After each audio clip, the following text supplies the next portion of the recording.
welcome back to Broken and Brilliant. We're here again with my co-host Melinda and our special guest Forrest Lien, who is an attachment specialist. And last time we talked a little bit about attachment, what it is, how the lack of a secure attachment impacts children, and the control that they desperately need, they feel they need to keep and regain, just out of a sense of, if I don't control, I'm literally going to die. And some of the families that you see in your practice, Forrest, and how you help them with these attachment homes. What other types of clients do you see? And is it just children that have these attachment issues, or do you see adults as well? What are the issues that you see coming up there? Well, we have a kid program and we have an adult program around attachment difficulties. So our adult program is an intense outpatient program that we've set up for adults who, during their childhood, have wounds from a broken family situation, a parent who hurt them or neglect them growing up. And so we have adults that will find out about their childhood trauma or neglect that they experienced, and they're calling us for some help because they've gone into traditional psychotherapy and they just aren't able to get the resolution that they've been looking for. There's something deeper underneath that they're just not able to access as far as a wound. And so, what is it that they're experiencing that causes them to seek out the help? What's going on in their lives? Well, they're not being successful in relationships. They aren't able to sustain closeness and intimacy in a relationship. They're always kind of keeping people at distance. And I'm talking about intimate relationships. I'm not talking about work necessarily. But it comes down to a control situation where in their childhood they just didn't have control and had to deal with a parent that was angry, manipulative, wasn't there for their needs or whatever. And so that wound carries on into their adult life, and they have a template for how to do relationships. And it's typically, they're in survival mode. Growing up as a kid, they're in survival mode in relationships. They want to be close. They want to be happy in relationships, but they don't have the toolbox to do it. So underneath, and again, I talked about the child's brain trauma, where the brain, gets hardwired in, I have a feeling, and when I have these feelings of fear and sadness, I will go into control mode to keep my sadness and fear at bay, because if I can control my environment, I feel safer. Well, in intimate relationships as an adult, who wants to be around a control freak, and so it's all about them getting what they want in relationship. And so if someone is in the relationship with them, they just get drained and they don't want to be in the relationship anymore. So we'll typically have a spouse that will call and say, I think my husband or my wife has this problem. Can you help them? And I'll say, well, do they want help?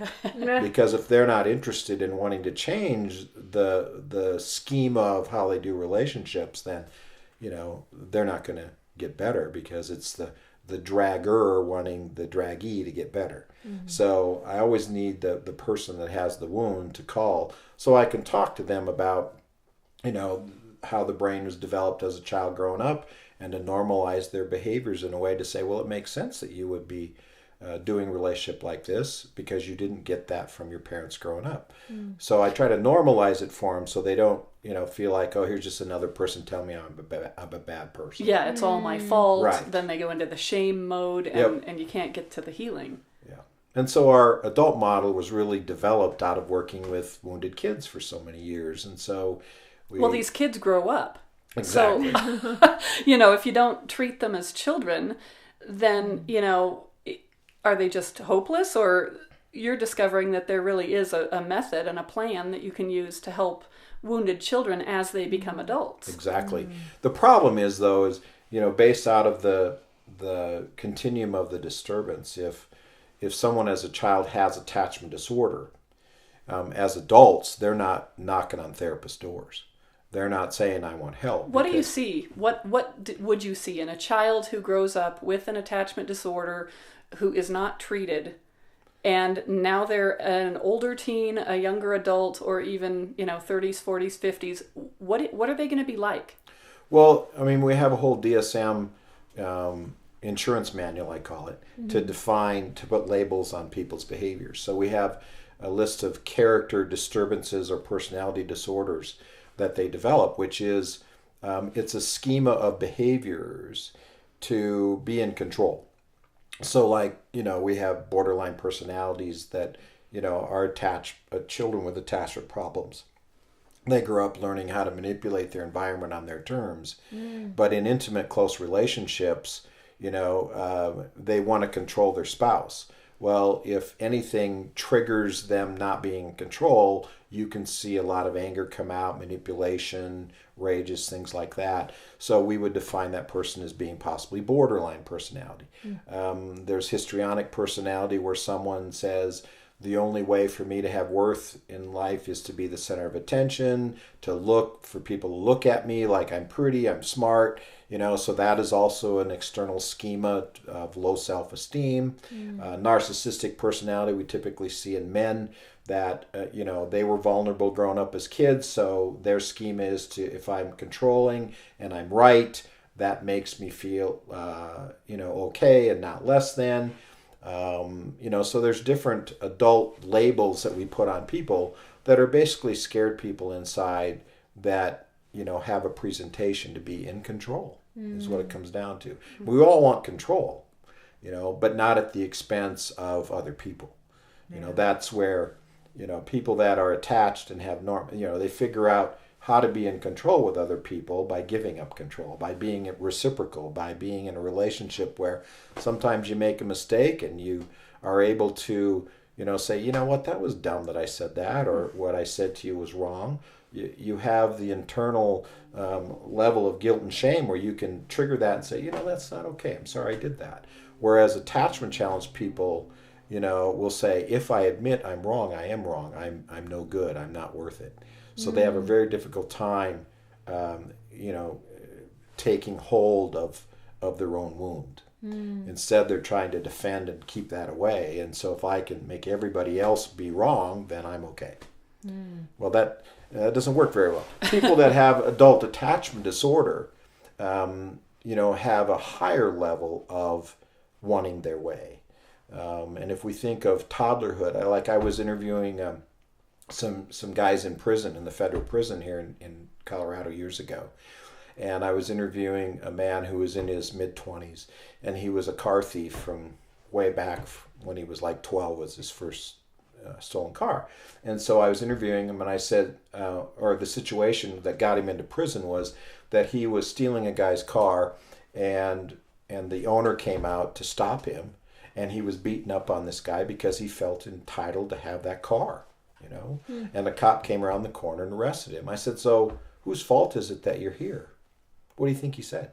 The other guy's fault. The cop. Oh, the cop. If the cop wouldn't have come around the corner and found me taking something I'm entitled to have. So he believed it down to his core. That toddler that says, I see it, I take it, it's mine. And so people that have adult attachment disorder are not typically coming and knocking on a therapist's door. A lot of times they're ending up locked up because their character is they don't have the ability to be empathic for anyone. So if we looked at the continuum, they'd be on the severe end of the continuum of attachment disorder, where their belief system is pretty hardwired and they're not interested in any other belief system. So that's why we have a penal system. We lock those people up. But people that are feeling the sadness and pain in their life about relationship, and they're saying, I've been to therapy, I don't know why I keep defaulting to control, those are the people I want to talk to, because they're having conflict about their life. They don't want to live that way anymore. Those are the ones they know something is wrong. It's causing pain to them. They see that they're hurting the people that they love, and they don't want to keep doing it anymore, but they just don't know what to do. They may have even been to lots of classes. They've heard different things. This is something that I really discovered in church. You go listen to a sermon, and sermons are typically written for people who are fairly well attached, who have a pretty good system of character and personality and all of that. And Yeah, and really, if you look at society, though, that's not everybody. Right. And so if you're sitting there and you go home and try these things, you don't have the tools to make it work. So you keep trying and you keep reading and you do self-help books and it doesn't work, and where do you go? It's a very frustrating process. Well, and that's why even with our kid program, where we have parents that are coming in with a child where they have some wounds they're bringing to the table. That gift in the strange package is for us to be able to help that parent embrace the wound, and that it's normal that they are responding, based out of what they didn't get. Then we have a parent that is healing that wound, and it's a gift in this strange package they adopted, and the system can repair. Now, would this be a type of therapy that would work for somebody with PTSD, post-traumatic stress disorder? Absolutely, because attachment disorder really is a post-traumatic stress disorder. It's a neurological, hardwired trauma schema. So, absolutely. And the thing is about that, when someone is really bright, that cortex is really a sophisticated cognitive part of the brain. That they've resulted, or they've defaulted to their hardwired cortex to figure out how to take in information and work the system on their terms, and even in marital situations where we have couples that come in that are just struggling in their relationship, and really what they're doing is they're projecting sadness and fear. And if we look at the primitive feelings that we're born with, babies can feel sadness, they can feel fear, they can feel joy, and they can feel anger. And so I'll watch couples, that are coming in trying to save their marriage, being on opposite ends of the couch, defending, debating, pointing fingers, arguing. And if you were to peel back that layer of defendedness underneath, they're sad about why the marriage is falling apart. They're scared that it may fall apart, and what are they going to do with their kids? So if you really peel back the defended behaviors underneath the sadness and fear, and it's the same with our kids, it's the same with our adult clients, that they're protecting something that goes way back for them. So in a lot of therapy situations, a lot of clinicians may not get to that. They may not get to that wound. And so I'm always trying to make sense of why people do what they do. That's what this is all about. So, well, and I feel like that's not always a very welcomed concept to even go back to a wound. It's almost like we're programmed and society pushes you to move forward and just, it doesn't matter what happened to you before. You can start each day new. That's just an excuse. Yeah, don't live in the past. But there is so much value to be able to look back, not stay there, but look back and search for the key points in those moments that maybe led you down a certain emotional path that wasn't healthy. Well, we think about what we all share as human beings. We all share this same dynamic. We all want to have joy and avoid pain. That's our humanness. Yeah. So if you think about that right there, we all have our own idea about how to do that. Some not so good, some better than others, some can't do it at all. And so if we think of it that way, then we can start to go, oh, okay, that makes sense. That's why, when, my spouse didn't really appreciate what I said or did, there's a reason, why they did what they did. And it's about, how do I feel okay? How do I feel okay? And not feel pain, or look in the mirror and go, yeah, why'd you say that stupid thing? There's a reason behind it. Yeah. There's a defendedness for feeling joy and not having pain. Well, and isn't this where addictions and all different kinds of things come from? We can sit here and just go, oh, I can't believe so-and-so would be a drug addict. Well, they didn't grow up saying, hey, wouldn't it be great to be hooked on heroin when I grow up? Right. They're medicating because they're trying to feel joy and avoid pain, and they don't have the tools to do it. Well, and that also brings up another dynamic that gets missed a lot, too, in the mental health field, is possible biochemical imbalance of the brain. People that have like mood disorders and depression and things like that, certain feelings will trigger those chemicals in the brain. Yes. And if you don't have the chemicals in the brain that are balanced out, you're going to be reacting not just to what the environment is triggering, but also how your brain responds to depression and anger, things like that. So we see that a lot. My husband has a wellness clinic, and we see that nutritionally with people, that even with certain foods that they're consuming, their body is reacting in ways that trigger aggression, trigger sadness and sorrow, and feed on those emotions, and they're not helping. So I remember having a bully in my neighborhood growing up, and even in the 4th grade, now looking back, I was like, wow, his lunch consisted of Wonder Bread with honey, Oreos, chocolate milk, and a candy bar. That was his lunch. And I'm wondering now, knowing what I know about nutrition, that those were triggering things, maybe with other things going on in his life, but how nutrition and thoughts and emotions all kind of shift us from what is right and good and true. And right, and you're exactly right. And just think of someone who doesn't have a balanced out brain chemistry, someone who has perhaps a mood disorder where their serotonin and dopamine levels are out of whack. And so you add in poor nutrition and things like that. It even exacerbates the mood problems. And then it becomes more complicated. Then people go, oh, what's this and why is that? And so what we're just trying to do is make sense of why people do what they do. Biochemically, environmentally, nature versus nurture, those kind of things. And once people get a handle in knowing what the problem is, right there they get excited. Oh, so that's why I do what I do. So getting to the root. You bet. Understanding the root. Versus just looking at behavior, you're going to miss 90% of what's going on. Well, that's all symptoms, and they want to put Band-Aids on the symptoms. And what I love about what you do, Forrest, is that you really do get to the root, and you're looking to try to help heal that really deep, broken place that most of us have. I mean, I don't know hardly anybody who doesn't have a deep wound of some kind. You know, we both have struggled, and I know you've had your issues as well, Melinda. I don't know too many people who just grow up totally securely attached, never have trauma in their life, and so they have all the tools, and their relationships just all work, and it's all wonderful. I just don't know very many people. I know 2 people. Do you? You know 2 more than I do, I think.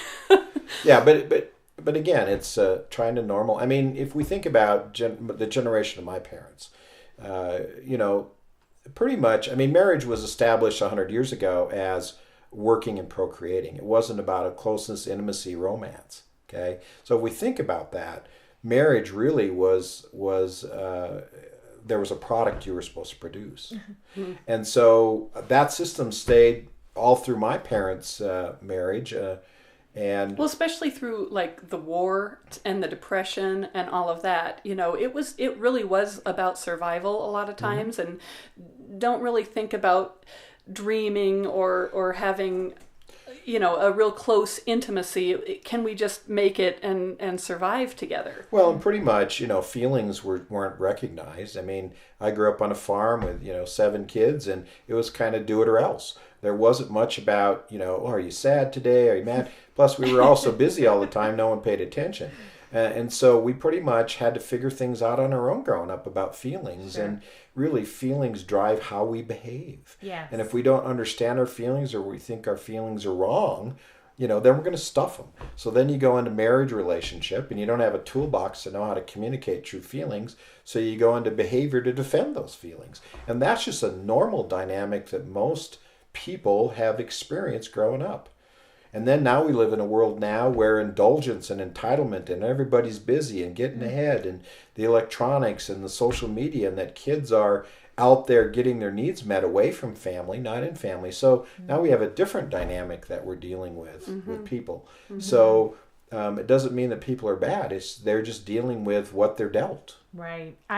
I can relate this to so many different areas of my life that I can see this happening. We actually, a couple of years ago, my husband and I met with a financial advisor because we had been trying to follow this path of saving and, putting our money here and there and investing. And we just, as much as we really wanted to be responsible, it wasn't happening. So we met with a financial advisor, and he sat there and asked us about 100 questions about our past and growing up. And it turns out, I grew up in a very poverty setting with very low income, And I use money to buy the things I want Yeah. because they make me feel good now Sure. because I can. And anything else, the responsibility, our commitment as parents to like be putting away for our children, that paled into the comparison of how good it felt inside to meet that Yep. need of buying the things I wanted because of years of living in poverty. So Yep. we had to go back and realize that we are good people. We don't need money to make ourselves feel like we're good, healthy, honest people. And then when I was able to detach from that, we were actually able to save more because I wasn't trying to fill this need from a young girl. Well, you mentioned how so many people don't want to look at the past, and the whole world is kind of focused on look at the future and just look forward and don't use the past as a crutch. But the thing is, if the past is still impacting you today, Yes. it is not the past. It is still today. And so, Right. when these things are impacting your finances, your health, your weight, your addictions, your ability to become close or distant in a relationship, all of those different things, reach out and get some help. Figure out why that's happening. It will all make sense. And then you have a plan to move forward. I always say that if you can figure out why you got where you ended up, then you can figure out the path back. Because there's a way out. There's always a way towards more healthy, secure finances, relationships, emotions, health, all of that. So anyway, I just want to thank you both again. This has been a really interesting conversation. I'm excited to share it with anybody who can get their hands on it. Thank you to Melinda Cadwallader and to Forrest Lien for joining me here today. And we look forward to having another time with you on Broken and Brilliant.